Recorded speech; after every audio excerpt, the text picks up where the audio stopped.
ராத்திரியில சுடுகாட்டுக்கு போனோம் அப்படின்னு கேட்டீங்கன்னா, முள்ளம்பன்றி குணம் கொண்ட மனிதர்கள்.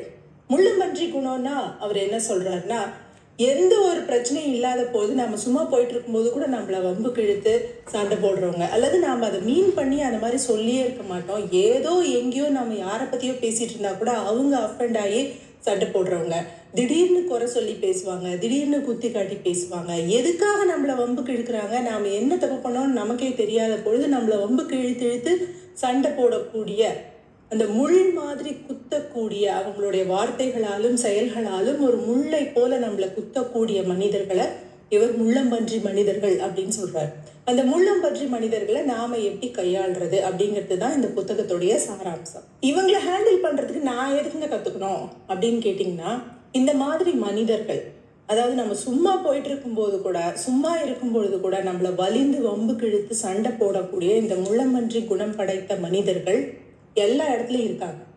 நம்ம வேலை செய்யற இடத்துல இருப்பாங்க, நம்ம குடும்பத்துல கூட இருக்கலாம், நம்மளோட நெய்பர்ஹுட்ல, பக்கத்து வீட்டுல, ஃப்ரெண்ட்ஸ் சர்க்கிள்ல, எல்லா இடத்துலயும் இவங்க பலவேறு பெயர்கள்ல பலவேறு உருவங்கள்ல இருக்கலாம். இவங்களை நாம ஹேண்டில் பண்ண கத்துக்கிட்டா மட்டும்தான் நம்மளோட வாழ்க்கை பீஸ்ஃபுல்லா இருக்கும். இல்லைன்னா இவங்க கொடுக்கக்கூடிய பிரச்சனைகளால நாம திரும்ப திரும்ப மன உளைச்சலுக்கு ஆளாகிட்டே இருப்போம்.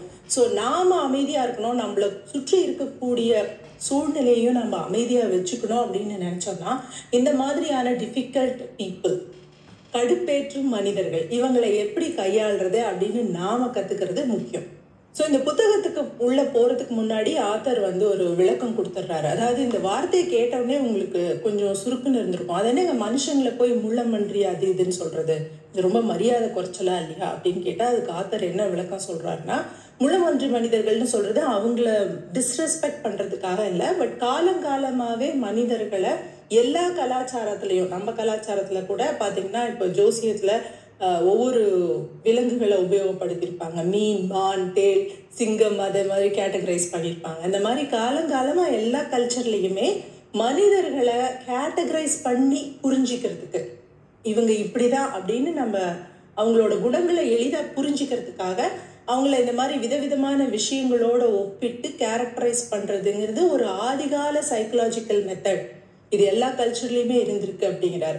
இது அவங்கள டிஸ்ரெஸ்பெக்ட் பண்றதுக்காக இல்லை, ஆனா அவங்களுடைய சுபாவம் இதுதான் அப்படின்னு நாம புரிஞ்சுக்கிறதுக்காக, அதை நாம புரிஞ்சுக்கும் போது தான் நம்மளால அவங்கள இலகுவா கையாள முடியும் அப்படிங்கிறதுக்காக. ரெண்டாவது முக்கியமான விஷயம், இந்த முள்ளம்பன்றி குணம்ங்கிறது எப்பவுமே மற்றவங்களுக்கு தான் இருக்கும்னு அவசியம் இல்லை, அது நமக்குள்ளேயும் இருக்கலாம்.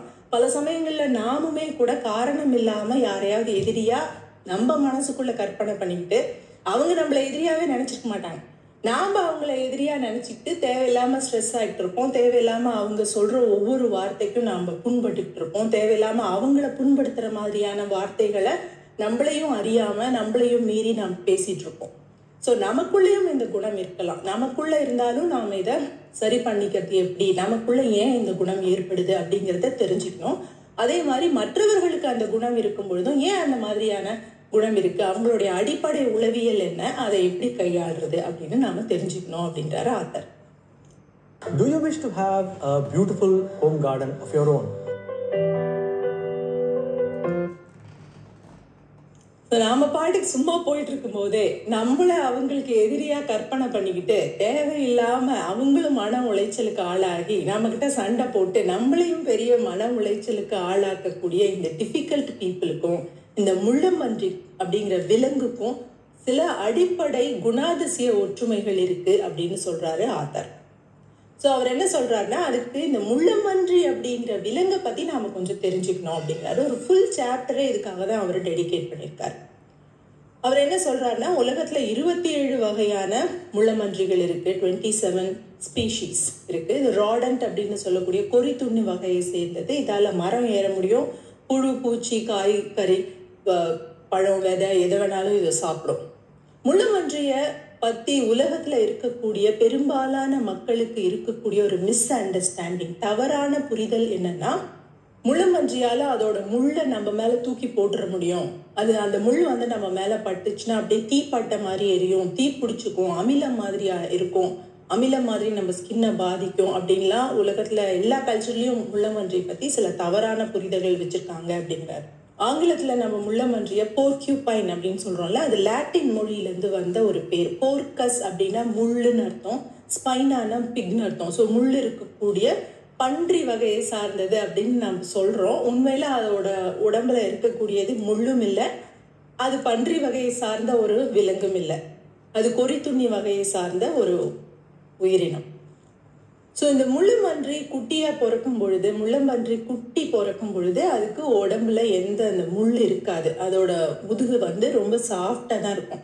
அந்த குவில்ஸ் அதோட முதுகுல இருக்கும், அது ரொம்ப சாஃப்டா இருக்கும். பிறந்த கொஞ்ச நேரத்திலேயே அது வந்து கடினப்பட்டு தடிச்சு போயிடும். ஆனா அதோடைய வயிற்று பகுதி பார்த்தீங்கன்னா, உள்புற பகுதி பார்த்தீங்கன்னா அது சாஃப்டாவே தான் இருக்கும். அது வளர்ந்து அடல்ட் ஆனதுக்கு அப்புறமும் அந்த முதுகுல தான் அந்த முள் பகுதிகள் இருக்குமே ஒழிய வயிற்று பகுதி வந்து சாஃப்டா தான் இருக்கும். ஸோ அந்த முள்ளமன்றி சாதாரணமா இருக்கும் பொழுது அதோட ஸ்கின்னும் சாதாரணமா தான் இருக்கும். ஆனா எப்பெல்லாம் அது தனக்கு ஒரு ஆபத்து இருக்குன்னு உணர்தோ, அதாவது அந்த இடத்துல ஆபத்து இல்லாம கூட இருக்கலாம், ஆனா அது ஆபத்து இருக்கு, எதிர்த்தாப்புல இருக்கக்கூடிய அந்த விஷயம் தனக்கு ஆபத்து அப்படின்னு அது நினைக்கும் பொழுது பாத்தீங்கன்னா, when it is threatened, அந்த முள்ளெல்லாம் அப்படியே பயங்கரமா தூக்கிக்கும், அக்ரஸிவா தூக்கிக்கும். அது இப்படி எழுந்து நிற்கும், கொஞ்சம் உயரமாகவும் தெரியும், அக்ரஸிவாகவும் தெரியும். அதோட வால் தூக்கிக்கும், அது பயங்கரமான ஒரு கிரவுலிங் சவுண்டு கொடுக்கும். ஸோ இது பண்ணும் பொழுது எதிர்த்தாப்புல இருக்கக்கூடிய விலங்கா இருக்கட்டும் மனுஷங்களா இருக்கட்டும் பயந்துருவாங்க. ஸோ எந்த விலங்கும் எந்த மனிதர்களும் முள்ளமன்றியோட பெருசா மோதுறதில்ல. ஏன்னா அந்த முள்ளோட அப்படியே அது நம்ம மேல குதிச்சிடும். ஸோ அது அப்படியே நம்ம அதோட பாடியை நம்ம மேல தூக்கி போட்டோடனே அந்த குவில்ஸ் எல்லாம் வந்து குத்த ஆரம்பிக்கும். ஸோ எந்த பகுதியையுமே நீங்க வந்து தொட்டு முள்ளமன்றியோட சண்டை போட முடியாது, எங்க தொட்டாலும் குத்தும். ஸோ அதனால எல்லா மனிதர்களும் விலங்குகளுமே கூட முள்ளமன்றியை பார்த்து பயந்து ஓடி போயிடுவாங்க. ஆனா அமெரிக்கன் ஃபிஷர் அப்படிங்கிற ஒரே ஒரு விலங்கு மட்டும்தான் இந்த முள்ளமன்றியோட சண்டை போட்டு ஜெயிக்கிறது எப்படி அப்படிங்கிற அந்த டெக்னிக்கை கத்து வச்சிருக்கு அப்படிங்கிறாரு.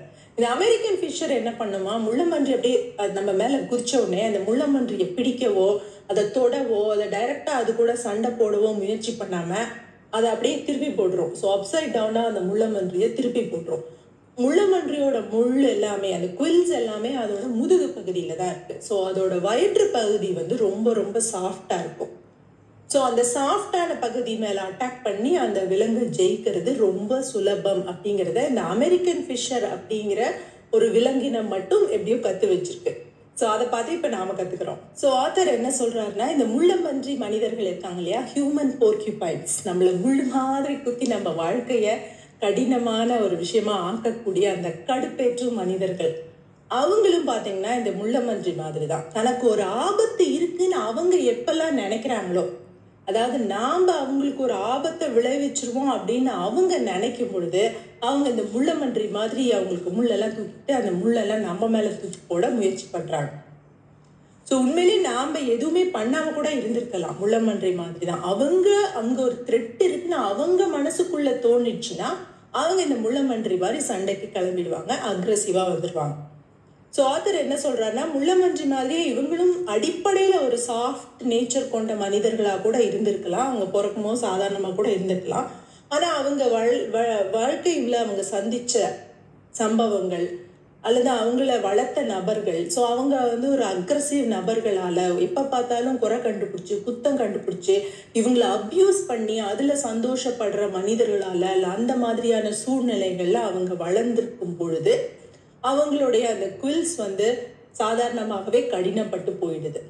ஸோ சுத்தி இருக்கிற மனிதர்கள்லாம் நம்மள கவுக்கதான் இருக்காங்க, நம்மள ஒரு தோல்வி அடைய வைக்கதான் இருக்காங்க, நம்மள அசிங்கப்படுத்ததான் இருக்காங்க, அவமானப்படுத்ததான் இருக்காங்க, நமக்கு அவங்க ஏன் நல்லது செய்ய போறாங்க, நாம தோத்தாதான் அவங்க ஜெயிக்க முடியும் அப்படிங்கிற ஒரு மனநிலை வந்து அவங்களுக்குள்ள அந்த கருத்து ஆழமா பதிஞ்சு போயிட்டு இருந்தால நாம சும்மா எதையோ பண்ணிட்டு இருந்தா கூட அவங்களுக்கு அது ஒரு பயத்தை கொடுக்குது.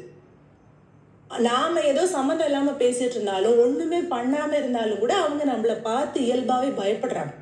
அவங்க பயப்பட்ட உடனே அவங்களோட குவில்ஸ் எல்லாம் தூக்கிக்குது, அவங்க கொஞ்சம் எழுந்து நின்று சண்டை போட தயாராகிடுறாங்க, கிரவுல் பண்றாங்க, கண்ணாபின்னா நம்ம மேல வார்த்தை முட்களை தூக்கி எறிகிறாங்க. அவங்க செயலால முகபாவங்களால உடல் மொழியால பல விதமான முட்களை நம்ம மேல தூக்கி எறிஞ்சு சண்டை போட முயற்சி பண்றாங்க. இப்ப நாம அமெரிக்கன் ஃபிஷர் பண்ற அந்த வேலையை தான் பண்ணணும். அதாவது அவங்க சொல்ற அந்த முட்களை டைரக்டா எடுத்துக்கிட்டு பர்சனலா எடுத்துக்கிட்டு அதுக்கு பதில் சொல்ல முயலக்கூடாது. ஏன்னா அந்த முள்ளை பிடிச்சி சண்டை போட்டு நம்மளால ஜெயிக்கவே முடியாது. அதை நம்ம அப்சைட் டவுனாக திருப்பி போட கற்றுக்கணும். ஸோ இந்த மனிதர்கள் இந்த மாதிரி அவங்க சொல்லாலையும் செயலாலையும் உடல் மொழியாலையும் நம்ம மேலே முள்ளை தூக்கி போடும்போது நமக்கு இயல்பாகவே வரக்கூடிய ஒரு குணம் என்னன்னா, நம்மளை பார்த்து யாராவது கத்தி திட்டி மட்டமாக பேசி நம்ம பண்ணாத தப்பை நம்ம மேலே பழி போட்டு நம்மளை குத்தி காமிக்கிறாங்க, நம்ம செய்யாத விஷயத்துக்கு நமக்கு பிரச்சனை பண்ணுறாங்க அப்படின்னா நம்மளுக்கு இயல்பாகவே ஒரு கோபம் வரும் இல்லையா? என்னை பற்றி ஏன் இப்படி சொல்கிற அப்படின்ற அந்த கோவத்தில் நாமளும் திரும்பி அவங்கக்கிட்ட சண்டை போட்டு சத்தம் போட்டு அதை ஈக்குவலாக அதை நம்ம ஃபேஸ் பண்ண முயற்சி பண்ணுவோம். ஸோ இந்த குணம் இருக்கு இல்லையா, அந்த குறை சொல்லி குத்தம் சொல்லி சண்டை போடுற இந்த குணம் வந்து ஒரு ஒட்டுவார் ஒட்டி மாதிரி, இட்ஸ் வெரி கான்டேஜியஸ். அவங்க அதை பண்ண உடனே நாமளும் இயல்பாகவே அதை பிடிச்சிக்கிட்டு அவங்கள டைரெக்டாக அதை பர்சனலாக நாம் எடுத்துக்கிட்டு அவங்களோட டைரெக்டாக சண்டைக்கு போக ஆரம்பிப்போம். ஸோ அவங்களோட டைரெக்டாக சண்டைக்கு போய் நம்மளால ஜெயிக்கவே முடியாது, ஏன்னா அவங்க உடம்பு பூரா முள் இருக்குது. ஸோ இந்த மனிதர்கள் நம்ம சுற்றி இருக்காங்க, அவங்க இந்த பிஹேவியரை வெளிப்படுத்துகிறாங்க அப்படின்னு நமக்கு தெரிஞ்சிச்சு அப்படின்னா, இப்போ உங்களுக்கு தெரிஞ்சிருக்கோம் உங்களை சுற்றி இருக்கக்கூடிய அந்த முள்ளமஞ்சி மனிதர் யார் அப்படின்னு. ஸோ நெக்ஸ்ட் டைம் அவங்க அதே மாதிரி த்ரெட்டண்டாக ஃபீல் பண்ணி நம்ம மேலே அந்த அமிலம் மாதிரியான வார்த்தைகளை தூக்கி போடும் பொழுது, அந்த முட்களை நம்ம மேலே தூக்கி போடும் பொழுது நம்ம முதல்ல பண்ண வேண்டிய விஷயம் என்னன்னா, உடனே அதுக்கு ரியாக்ட் பண்ணாமல் take a step back. So நான் இப்போ அந்த அமெரிக்கன் ஃபிஷர் மாதிரி தான் பிஹேவ் பண்ண போகிறேன் அப்படின்னு தெரிஞ்சுக்கோங்க. உங்களுக்கு உடனடியாக ஒரு கோபம் வரும் இல்லையா, அநேகமா இதுக்கப்புறம் வராது, ஏன்னா இப்போ நமக்கு ஒரு புரிதல் வந்துடுச்சு. ஸோ இப்போ நாம் அதை வேற மாதிரி அணுகுவோம். ஸோ அந்த நேரத்தில் நம்ம கொஞ்சம் ஒரு ஆசுவாசப்படுத்திக்கிட்டு நல்லா ஒரு மூச்சு எடுத்துக்கிட்டு கொஞ்சம் தண்ணி குடிச்சிட்டு நம்ம மனசை நாம் கொஞ்சம் காம் பண்ணிக்கிட்டு முதல்ல நம்மளுக்கு ஞாபகப்படுத்திக்கணும், இது அந்த மனிதருடைய இயல்பான குணம், அவங்களால இப்படிதான் பண்ண முடியும், அவங்க எதையோ பார்த்து பயந்துருக்காங்க, அந்த பயத்துக்கு நான் காரணம் இல்லை, நான் பண்ணது அவங்கள பயமுறுத்தி இருக்கு, அவங்கள பயமுறுத்தணுங்கிறது என்னோட நோக்கம் இல்லை, இருந்தாலும் நான் செஞ்சதோ செய்யாம இருந்ததோ ஏதோ ஒன்றை பார்த்து அவங்க பயந்துருக்காங்க. ஸோ அந்த பயத்துல இருந்து தான் அவங்க இந்த மாதிரியான ஒரு ரியாக்ஷனை பண்றாங்க அப்படிங்கிறத முதல்ல நமக்கு நாமே சொல்லிக்கணும். அதை அவங்க கிட்ட சொல்லக்கூடாது. அவங்க கிட்ட போய் நீ பயந்துருக்க அதான் ரியாக்ட் பண்ற அப்படின்னு சொன்ன, நான் என்ன பயந்துருக்கேன், என் பயந்தது நீ பாத்தியா, என்ன பார்த்தா உனக்கு எப்படி தெரியுது, நான் என்ன குறையான்னு அதுக்கும் அவங்க சண்டைக்கு தான் வருவாங்க. ஏன்னா அவங்க இன்னும் ரொம்ப பயப்படுவாங்க. நம்மளோட விஷயம்லாம் இவனுக்கு தெரிஞ்சிச்சு, நம்ம பர்சனாலிட்டி இவனுக்கு புரிஞ்சிச்சுன்னு சொல்லி இன்னும் பயப்படுவாங்க. ஸோ அதனால அதை அவங்க கிட்ட சொல்லக்கூடாது, நமக்கு நாமே சொல்லிக்கணும். அடுத்தது நம்ம அவங்களுக்கு கொஞ்சம் எம்பத்தட்டிக்கா ஒரு கருணையோட பார்க்கணும். இவங்களுக்கு ஏதோ ஒரு பிரச்சனை இருக்கு, அதனால தான் இவங்க இப்படி பிஹேவ் பண்றாங்க, இவங்களுக்கு நான் எப்படி ஹெல்ப் பண்ணலாம் அப்படின்னு பார்க்கணும். ஸோ அந்த சூழ்நிலையில எந்தெந்த மாதிரியான விஷயங்கள்லாம் அவங்களுக்கு பயமுறுத்துது அப்படிங்கிறத நாம கொஞ்சம் கவனிக்கணும். அவங்கள பல விஷயங்கள் வந்து பயமுறுத்தலாம். நீங்க உங்க ஃப்ரெண்டோட ஹாப்பியா இருக்கிறது கூட அவங்கள பயமுறுத்தலாம், இல்லை அவங்களோட ஃப்ரெண்டோட நீங்க க்ளோஸா பேசுனீங்கன்னா அது அவங்கள பயமுறுத்தலாம். அவங்களுக்கு ஒரு புது வேலை கொடுத்தீங்கன்னா அவங்களுக்கு பயமா இருக்கலாம், அவங்களோட வேலையை எடுத்தீங்கன்னா அவங்களுக்கு பயமா இருக்கலாம், அவங்கள ஒரு புது விஷயத்துக்கு அனுப்புனீங்கன்னா பயமா இருக்கலாம், இல்லை நீ போகாத நான் போறேன்னு சொல்றது பயமா இருக்கலாம். ஏதோ ஒரு விஷயம், இது ஒவ்வொருத்தருக்கும் வேறுபடும். ஸோ ஒரு காமன் த்ரெட் நம்ம கொடுக்க முடியாது, ஆனால் எல்லாருக்குள்ளேயும் ஏதோ சில விஷயங்கள் அவங்கள பயமுறுத்தும். ஸோ அப்படி அவங்கள பயமுறுத்தக்கூடிய விஷயங்கள் என்ன அப்படிங்கிறத நாம கவனிச்சு புரிஞ்சுக்கிட்டு அதை அட்ரஸ் பண்ணோம். இதை பார்த்து தான் நீ பயந்துருக்கியா அப்படின்னு கேட்கக்கூடாது, ஆனால் இந்த விஷயத்த நாம இப்படியும் ஹேண்டில் பண்ணலாம், இதில் பயப்படுறதுக்கு ஒன்றும் இல்லை அப்படிங்கிற மாதிரி நீங்கள் அவங்களுக்கு பேசி புரிய வைக்கணும். ரெண்டாவது, அவங்களுக்கு உள்ள எப்போவுமே ஒரு இன்ஃபீரியாரிட்டி காம்ப்ளெக்ஸ் இருக்கும். இந்த மாதிரியான மனிதர்களுக்குள்ள நம்மளை யாருமே கவனிக்கிறது இல்லை, நமக்கு மரியாதை கொடுக்கறது இல்லை, நமக்கு மரியாதை கொடுக்கும்போது கூட அவங்க போலியாக தான் கொடுக்குறாங்க, அவங்க நம்ம மரியாதைக்குரிய ஒரு மனிதர் இல்லை அப்படிங்கிற ஒரு காம்ப்ளெக்ஸ் அவங்களுக்குள்ள எப்பவுமே இருக்கிறதுனால நாம் அவங்கள கொஞ்சம் அரவணைச்சு போகணும். அவங்கக்கிட்ட இருக்கிற நல்ல குணங்களை நாம் கண்டுபிடிச்சு அடிக்கடி பாராட்டிக்கிட்டே இருக்கணும். எல்லா மனிதர்களும், உலகத்தில் இருக்கக்கூடிய எல்லா மனிதர்களும், நானும் நீங்களும் எல்லாருமே அந்த அப்ரிஷியேஷன் அண்ட் ரெகக்னேஷனுக்காக தான் ஏங்குறாங்க. ஸோ அந்த அப்ரிஷியேஷனையும் ரெகக்னேஷனையும் அவங்களுக்கு நாம் கொடுத்துக்கிட்டே இருக்கணும். அவங்கக்கிட்ட இந்த மாதிரியான குணங்கள் இருந்தால் கூட அவங்ககிட்டயும் ஏதாவது நல்ல குணங்கள் கண்டிப்பாக இருக்கும், நல்ல திறமைகள் இருக்கும். அது என்னன்னு கவனித்து நாம் பாராட்டும் பொழுது அவங்களுக்குள்ளே இருக்கக்கூடிய அந்த பயம் வந்து கொஞ்சம் கொஞ்சமாக குறையும். அட்லீஸ்ட் நம்ம கூட இருக்கும் பொழுது அவங்க வந்து இவன் எனக்கு ஒரு த்ரெட் இல்லை, இவன் எனக்கு ஒரு த்ரெட் இல்லை அப்படிங்கிற ஒரு புரிதலுக்கு வருவாங்க. ஸோ இதை நாம் ஒரு 2-3 தடவை பண்ணோடனே அவங்க மாறிடுவாங்களா அப்படின்னா மாற மாட்டாங்க. அவங்க உங்களை டெஸ்ட் பண்ணுவாங்க, நீங்கள் இதை உண்மையிலேயே தான் செய்கிறீங்களா இல்லை சும்மா ஒரு ஃபேக்காக செய்கிறீங்களா அப்படின்னு அவங்க டெஸ்ட் பண்ணுவாங்க. ஏன் அவங்க டெஸ்ட் பண்ணுறாங்க அவங்களுக்கே தெரியாமல் கூட இருக்கலாம். அதுதான் அவங்களோட இயல்பான குணமே. அவங்க அந்த அளவுக்கு பயந்துருக்காங்க, அவங்களால யாரையும் நம்ப முடியல, எந்த சூழ்நிலையும் நம்ப முடியல. ஸோ அவங்க திருப்பி உங்களை டெஸ்ட் பண்ணி திருப்பி அவங்களுக்கு வேணும்னே பிரச்சனையை கொடுக்குறாங்க அப்படின்னு சொன்னால், இதை பாரு, நான் உன் மேலே ரொம்ப அன்பாக இருக்கேன், நீ பண்ணக்கூடிய நல்ல விஷயங்களை எல்லாம் நான் அப்ரிஷியேட் பண்ணுறேன், அதை நான் ஐ சீ இட், நான் அதை பார்க்குறேன், உனக்கு நிறைய திறமை இருக்குது, உனக்கு நல்ல குணங்கள் இருக்குது, அதுக்காக நான் உன்னை மதிக்கிறேன்.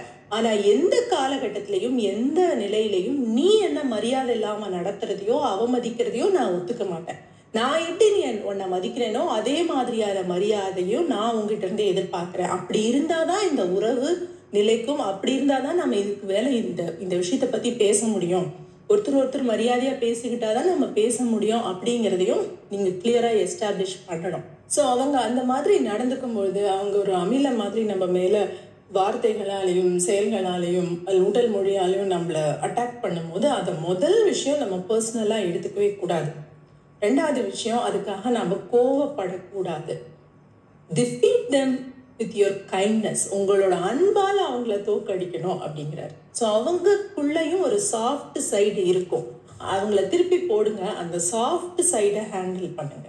அவங்க கிட்ட இருக்கிற நல்ல குணம் என்ன, அவங்க கிட்ட இருக்கிற திறமை என்ன, அவங்க கிட்ட இருக்கிற அவங்களால அவங்களுக்கு கிடைக்கக்கூடிய நன்மை, அவங்களால இந்த சொசைட்டி கிடைக்கக்கூடிய நன்மை, அந்த மாதிரியான விஷயங்களை நீங்க திரும்பி திரும்பி பேசி அதை உங்களோட ரிலேஷன்ஷிப்ல உங்களுடைய பேச்சுவார்த்தையில அதை ஒரு பிரதானமான முன்னிலையில வச்சு நீங்க பேசும்பொழுது கொஞ்சம் கொஞ்சமா அவங்களுடைய பயம் விலக ஆரம்பிக்கும். ஸோ அதே மாதிரி இந்த மாதிரியான மனிதர்கள் உங்ககிட்ட மட்டும்தான் இப்படி நடந்துக்கிறாங்க அப்படின்னு கிடையாது. இந்த மாதிரி இருக்கவங்க நிறைய பேர்கிட்ட இந்த மாதிரி நடந்துப்பாங்க.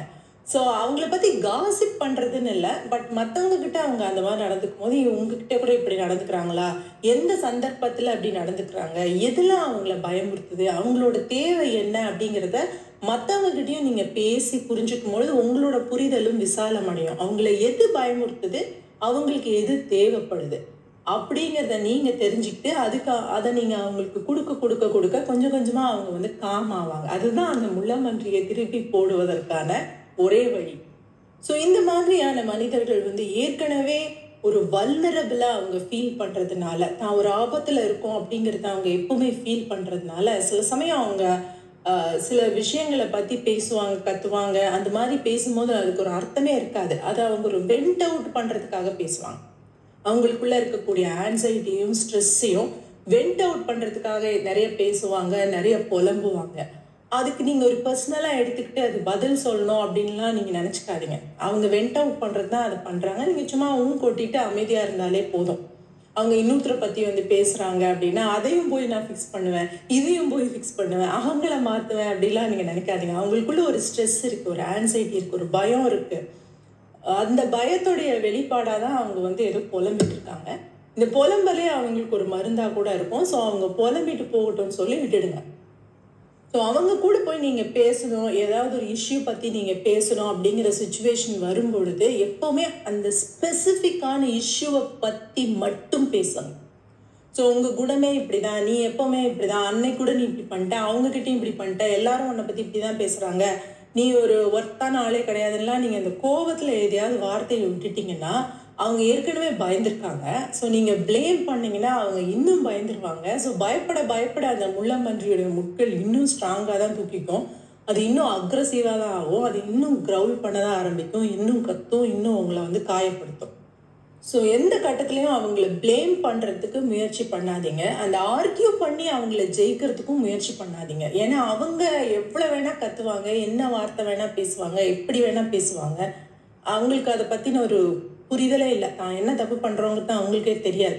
நீங்களும் அதுக்கு சரிக்கு சமமாக போக ஆரம்பிச்சிங்கன்னு வைங்களேன், அது ஒரு முடிவே இல்லாமல் நீங்களும் அவங்களாவே மாறிடுவீங்க. ஸோ அதனால ஆர்கியூ பண்ணி அவங்கள வின் பண்ணோன்னு எப்பவுமே நினைக்காதீங்க. இது நம்ம எல்லாருமே சொல்றது ரொம்ப ஈஸி, பயிற்சி பண்றது ரொம்ப ரொம்ப ரொம்ப ரொம்ப கஷ்டம். இதை சொல்ற எனக்கும் நான் சேர்த்தே தான் சொல்லிக்கிறேன். ஒரு ரிலேஷன்ஷிப்ல நாம எப்போ ஆர்கியூமெண்ட்ல வின் பண்றோமோ அப்போ ரிலேஷன்ஷிப்ல தோத்துருவோம். ஸோ ஆர்கியூமெண்ட்ல வின் பண்ணணும் அப்படிங்கிறது ஒரு முக்கியம் இல்லை. நம்ம சொல்ல வர கருத்து அவங்களுக்கு புரியல அப்படின்னா அந்த புரிதல் ஏற்படுறதுக்கு அவங்க இன்னும் தயாரா இல்லைன்னு அர்த்தம். அதுக்காக நம்ம எவ்வளோ கத்தி சொன்னாலும் அவங்களுக்கு இந்த கட்டத்திலேயே அது புரிஞ்சிடணும்னு அவசியம் இல்லை. நம்மளால முடிஞ்ச வரைக்கும் சொல்லிட்டு நம்ம பேக்கப் பண்ணிக்கலாம். அதாவது எதிர்த்தாப்புல இருக்கிற மனிதர் ஒரு போர்க்யூபைன் குணங்கள் இருக்கிறவரோ இல்லையோ, ஆர்கியூமெண்ட்டுங்கிறது ஒரு கலை. அதை பற்றி நாம் தனியாக பேசியிருக்கோம், தனியாக புக்ஸ் போட்டிருக்கோம். வீடியோஸ் போட்டிருக்கோம், அதை நான் உங்களுக்கு டிஸ்கிரிப்ஷன் பாக்ஸில் கொடுக்குறேன். ஸோ அது நாம் தனியாக பயிற்சி பண்ண வேண்டிய ஒரு கலை.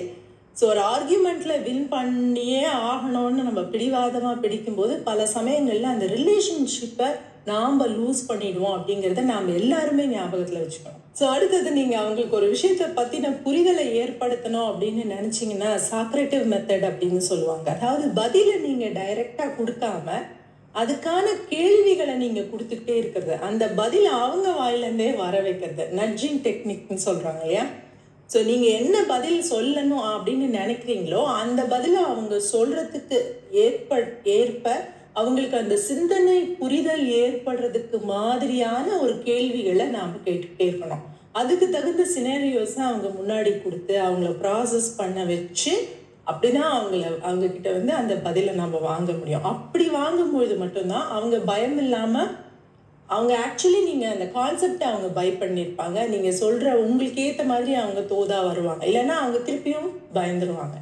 ஸோ இதெல்லாம் வந்து நான் ஒரு 10 நிமிஷத்தில் சொல்லி முடிச்சிருக்கலாம். இது சொல்கிறது வந்து ரொம்ப ரொம்ப ரொம்ப ரொம்ப ஈஸி, ஆனால் செய்யறது வந்து ரொம்ப ரொம்ப கஷ்டம். பயிற்சி பண்ணுறது ரொம்ப கஷ்டம்.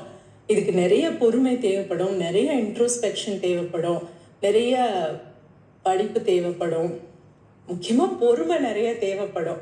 ஸோ இதை நாம் செய்யும்போது என்னன்னா இது ஒரு எமோஷ்னல் ஆக்டிவிட்டியாக நாம் பார்க்காம இது ஒரு லாஜிக்கல் இன்டலெக்சுவல் ஆக்டிவிட்டியாக நாம் பார்க்க ஆரம்பிச்சிட்டோம்னா நம்மளால இதை எளிதாக ஹேண்டில் பண்ண முடியும். அடுத்த முக்கியமான விஷயம், இந்த மாதிரியான குணம் நமக்குள்ள கூட இருக்கலாம். நம்மளும் காரணம் இல்லாமல் ஏதோ ஒரு விஷயத்துக்கு பயந்துக்கிட்டு அதை யார் மேலேயோ கோபமாக நாம் வெளிப்படுத்திட்டு இருக்கலாம். அவங்க ஏதோ ஒன்று சொல்லியிருப்பாங்க, நமக்குள்ளே இருக்கிற இன்ஃபீரியாரிட்டி காம்ப்ளெக்ஸ், நமக்கு எப்பயோ நடந்த சம்பவங்கள், நம்மளை யாரோ காயப்படுத்தினது, அதெல்லாம் இது ஞாபகப்படுத்தும் பொழுது நம்ம அடுத்தவங்க மேலே இந்த முள்ளம்பன்றி மனிதர்கள் மாதிரி முள்ளை தூக்கி போடலாம். ஸோ நமக்குள்ள இந்த குணங்கள் எங்கெல்லாம் இருக்குது அப்படிங்கிறத பற்றி நாம் இன்ட்ரோஸ்பெக்ட் பண்ணிக்கிறதும், நம்மளுடைய மன ஆரோக்கியத்துக்காக நம்மளுடைய சிந்தனை ஆரோக்கியத்துக்கான விஷயங்களை நாம் பண்ண முயற்சி பண்ணுறதும், அதுக்கான பயிற்சிகளை நாம் மேற்கொள்கிறதும், அதுக்கான விஷயங்களை நாம் கற்றுக்கிறதும் நமக்குள்ளே இருக்கிற போர்க்கியூபைனை காம் பண்ணுறதுக்கு ரொம்ப ரொம்ப முக்கியம். ஸோ இந்த புக் வந்து ரொம்ப ஒரு எஃபெக்டிவான ஒரு புக்கு. ஸோ நான் ஏற்கனவே சொன்ன மாதிரி இந்த புக்கை நான் முழுசாக படிச்சுட்டேன் அப்படிங்கிறதுனாலே இதில் ஒரு எக்ஸ்பர்ட்டாக நான் ஆகிடுவேன்னு அர்த்தம் இல்லை. இது வந்து எவ்ரிடே டே பை டே நம்ம ப்ராக்டிஸ் பண்ணி நம்ம வாழ்க்கையில் கற்றுக்க வேண்டிய ஒரு கலை. இது உங்களுக்கு டைம் கிடச்சிதுன்னா கண்டிப்பாக இந்த புத்தகத்தை நீங்கள் ஒரு தடவை படித்து பாருங்கள், உங்களுக்கு ரொம்ப யூஸ்ஃபுல்லாக இருக்கும். இந்த வீடியோ உங்களுக்கு யூஸ்ஃபுல்லாக இருந்ததுன்னு நினச்சிங்கன்னா இதுக்கு ஒரு லைக் பண்ணுங்கள். யாருக்கு ஹெல்ப்ஃபுல்லாக இருக்கும்னு நினைக்கிறீங்களோ அவங்களோட ஷேர் பண்ணுங்கள். தேங்க்யூ, பாய்.